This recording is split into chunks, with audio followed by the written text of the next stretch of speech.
시장에서 도를 쉬어야겠죠. 우리 구독자분들 반갑습니다. 용천도사입니다. 현재 보고 계신 차트는 제가 바로 전에 올려드렸던 영상 에이직 랜드입니다. 이 종목 같은 경우에는 신규 상장주로 보호예수 물량 걱정하시는 분들이 많아서 이 보호예수 물량 다 소화됐으니까 전혀 걱정하지 않고 매매해도 된다고 알려드렸는데 오늘 추가적인 상승이 나오면서 신고가에 도달했죠. 그러면 이제 우리가 궁금해야 되는 거는 이 종목 얼마에 매도해야 되는지, 매도 전략은 어떻게 세워야 되는지, 그리고 아직 매수하지 못하신 분들은 어느 시점에 매수를 해도 되는지가 궁금하실 겁니다. 이번 영상을 통해서 에이직랜드 추가적인 대응 전략 알려드릴 테니까 매수를 고려하고 계신 분들이나 에이직랜드 보유 중이신 분들은 이번 영상을 참고하시면 좋겠네요. 바로 알려드려 보겠습니다. 우선 에이직랜드 일봉 차트는 말씀드렸던 것처럼 오늘까지 신고가에 도달하면서 하방 이격이 굉장히 벌어져 있는 상태입니다. 그럼 이 종목의 추가적인 상승을 논의하기에 앞서서 여러분들이 아셔야 하는 반도체와 관련된 거시경제 흐름이 있어요. 그래서 바로 보여드리겠습니다. 우선 보고 계신 차트는 엔비디아 차트예요. 이 종목 같은 경우에는 750불 위로 추가적인 오버슈팅이 나오면서 사실상 과매수 영역에 놓여져 있는 상태입니다. 그러면 이 종목이 여기서 한 차례 큰 상승이 나올 때 어떤 기대감으로 움직였냐? 바로 실적 기대감으로 추가적인 상승이 나왔던 겁니다. 500달러 위로 상승 랠리가 유지될 수 있었던 근본적인 모멘텀 자체가 바로 실적이에요. 그러면 지금 상황은 이 상승 랠리를 견인했던 재료 자체가 소멸하면서 이미 상승에 다 녹아들었고, 앞으로 우리가 우려해야 되는 거는 추가적인 조정이 나올 가능성에 대해서 염두를 할 때가 왔습니다. 물론 엔비디아 자체만 놓고 본다면 이 인공지능 시장이 2025년까지 성장세를 유지할 수 있기 때문에 조정이 나오더라도 750달러 아래로 일시적으로 흔들고 나서 다시 한번 추가적인 상승 랠리와 함께 신고가에 도달할 가능성이 굉장히 높은 종목입니다. 하지만 여러분들이 아시다시피 우리나라 국내 증시 같은 경우에는 이 엔비디아가 주도하고 있는 필라델피아 반도체 지수를 추종하는 경향이 있고, 특히 엔비디아가 기침한 번만 해도 국내 반도체 종목들은 독감에 걸리는 경향이 있기 때문에 당연히 엔비디아의 주가는 우리가 주시할 필요가 있고요. 그래서 볼 수 있는 게 바로 필라델피아 반도체 지수입니다. 우선 엔비디아 같은 경우에는 한 차례 추가적인 상승이 나오면서 지난주 금요일 나스닥이 쉬어갈 때 강보합 수준에서 마감이 되었는데, 지금은 말씀드렸던 것처럼 이번 주에 추가적인 상승을 주도할 수 있는 재료 자체가 부재한 상황이고요. 그럼 단기적으로 이 시장은 검증을 나설 겁니다. 검증을 하는 과정에서 엔비디아 같은 경우에는 당연히 주가가 많이 올랐으니까 추가적인 매수 심리가 확대되기보다는 보유 중이신 투자자분들의 매도 심리가 확대가 될 수 있고요. 물론 매도 물량을 다 받고 나서 추가적인 상승이 나오게 되는 경우 고가 오버슈팅으로 들어갈 수 있습니다. 하지만 추가적인 상승이 나올 때 국내 반도체 종목들은 당연히 걱정할 필요가 없기 때문에 우리는 하락이 나왔을 때 대응할 수 있는 전략을 지금부터 만들어 두셔야 하락이 나왔을 때 우리가 매수할 수 있는 지점까지 확인할 수가 있겠죠. 그래서 볼 수 있는 차트는 좀 전에 말씀드렸던 필라델피아 반도체 지수 차트예요. 엔비디아 같은 경우에는 지난주 금요일에 한 차례 더 소폭 상승 마감이 나왔지만 필라델피아 반도체 지수는 오히려 내려왔습니다. 그리고 아래에서부터 엔비디아의 상승이 시작된 지점부터 필라델피아 반도체 지수 또한 상승 2파까지는 다 나왔다고 볼 수 있는 구간이기 때문에 여기서 한 차례 상승을 보정할 수 있는 조정이 나올 가능성이 높고, 추가적인 하락이 나왔을 때 저는 4,500포인트를 기점으로 여기서 다시 한번 저가 추세를 높여갈 수 있는 자리를 만들 수 있을 것으로 보이고요. 그러면 필라델피아 반도체 지수가 4,500포인트까지는 단기적으로 상승을 주도할 수 있는 재료 또한 소멸이 됐기 때문에 하락이 나왔다고 가정을 했을 때 또 한 가지 우리가 우려를 해야 되는 거는 반도체 종목들에 직접적으로 영향을 줄 수 있는 증시 현황입니다. 보시는 것처럼 이번 FOMC에서 연준은 금리를 내릴 만한 동기가 없다고 발표하면서 6월 금리 인하 가능성까지 65% 아래로 내려왔어요. 65%라는 수치는 사실 높은 편이지만 시간이 앞으로 3개월가량 남아있는 점을 염두할 때 현재와 같은 강한 경제지표가 유지가 되는 경우에 65% 아래까지도 내려올 수 있습니다. 자칫 잘못하면 50% 미만으로 축소될 수 있고, 50% 아래까지 내려오면 당연히 금리는 6월 이후에 내릴 가능성까지 염려를 해야 돼요. 근데 한 가지 여러분들이 간과하면 안 되는 점, 최근에 이 AI 관련주들의 상승은 사실 금리 인하 기대감으로 올랐던 게 아니라 성장성을 기반으로 주가가 올랐던 점을 주목할 필요가 있습니다. 근데 그럼에도 불구하고 금리 인하를 우리가 지금은 신경을 쓸 수밖에 없는 이유, 첫 번째로 재료가 없습니다. 일단 AI 시장이 가파르게 성장할 수 있다는 사실은 우리가 이번 엔비디아의 실적을 통해서 확인을 했고요. 엔비디아는 마찬가지로 이 실적 기대감이 현재 주가에다 반영된 상황입니다. 그래서 제가 말씀드렸던 것처럼 투자자들은 이제 검증의 시간에 나설 거예요. 지금 이렇게 재료가 떨어진 상황 속에서도 주가가 추가적인 상승을 나타낸다면 당연히 투심 자체는 여전히 상승 랠리를 유지할 가능성이 높습니다. 하지만 금리나 기대감이 축소된 상황, 그리고 이번 주에 예정된 PCE 지수, 이 PCE 지수 같은 경우에는 연준이 금리를 내리고자 할 때 가장 직접적으로 영향을 줄 수 있는 지표다 보니까 우리가 앞서서 확인이 되었던 소비자 물가 지수나 생산자 물가 지수처럼 시장 예상치를 벗어나는 결과로 연결이 되는 경우 당연히 재료는 없고 악재만 남은 상황이 연출될 수 있기 때문에 아무래도 상승보다는 하락 가능성이 열려 있다는 점을 여러분들이 참고로 하시면 되겠고요. 그러면 여기까지 우리가 단기적인 관점에서 이번 주에 움직일 수 있는 증시 방향성과 반도체 업황까지 알았다면 이제는 에이징랜드 보도록 하겠습니다. 자, 현재 보고 계신 건 에이징랜드의 1시간 차트입니다. 1시간 봉을 의미할 수 있는 차트를 현재 트레이딩부로 켜놓은 건데 현재 보고 계신 이 상승 1파 자체가 단 한 차례의 조정도 없이 48,000원부터 78,800원 부근까지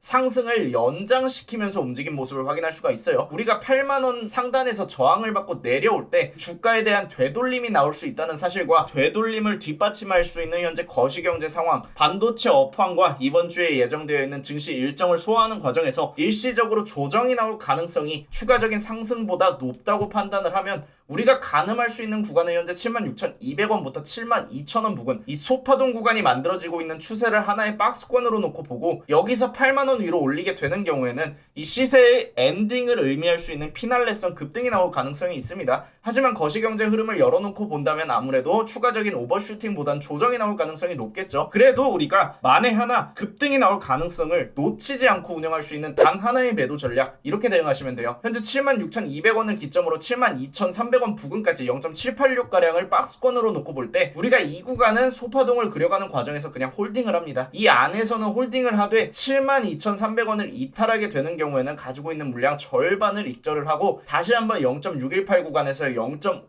구간까지 내려올 때 여기서 주가가 기술적 반등으로 연결되는지, 우리가 홀딩하는 과정에서 나스닥이 급반등하거나 혹은 이번 주에 예정된 증시 일정을 소화하는 과정에서 반도체 종목들, 엔비디아와 관련된 이 AI 반도체 관련 기업들이 추가적인 신고가 랠리를 그려가는 경우에는 당연히 이 종목 또한 0.786 아래에서 기술적 반등을 통해서 8만원을 수렴할 가능성이 높겠죠. 그래서 분할 매도를 통해서 72,000원을 이탈하게 되는 경우 한 차례 매도를 하고 68,000원을 이탈하게 되는 경우에는 단기적인 추세 자체는 훼손되었을 가능성을 열어놓고 전량 익절한 이후에 64,000원 구간까지 내려올 때 다시 매수하는 전략을 고려해야 됩니다. 제가 말씀드렸던 것처럼 반도체 업황은 일시적으로 조정을 받을 수는 있지만 2025년까지 이 인공지능 시장은 성장성을 담보로 움직이는 시장이기 때문에 이 종목 또한 이 추세를 완전히 훼손할 수 있는 이 48,000원 아래로 꺾이지 않는 이상 어느 구간에서든 반등이 가능한 종목입니다. 그래서 제가 말씀드릴 수 있는 거는 8만원을 수렴하게 되는 경우에는 피날레성 급등이 나올 수 있다는 점, 그리고 조정을 받는 경우에는 64,000원 구간까지 내려올 때 단계적으로 분할 익절을 하되 68,000원을 훼손하게 되는 경우에는 추세의 엔딩을 의미할 수 있으니까 64,000원 전후로 주가가 내려올 때 0.5 구간부터 주가가 다시 한번 추세 전환을 형성하면서 기술적 반등으로 연결될 수 있는지를 가늠하다가 64,000원부터 65,000원을 수렴할 때 이 구간에서 재진입한다면 충분히 또 한 번 신고가를 기대해 볼 수 있는 재료를 가지고 있는 유로모픽과 관련된 대장주로 운영할 수 있는 종목이니까 우선 현재는 매도 관점으로 보되 64,000원 아래로 내려오게 되는 경우에는 분할로 모아갈 수 있는 전략을 만들어 간다면 이 에이징랜드 매도로도 대응할 수 있고 충분히 매수로도 대응할 수 있는 구간이 나올 거다,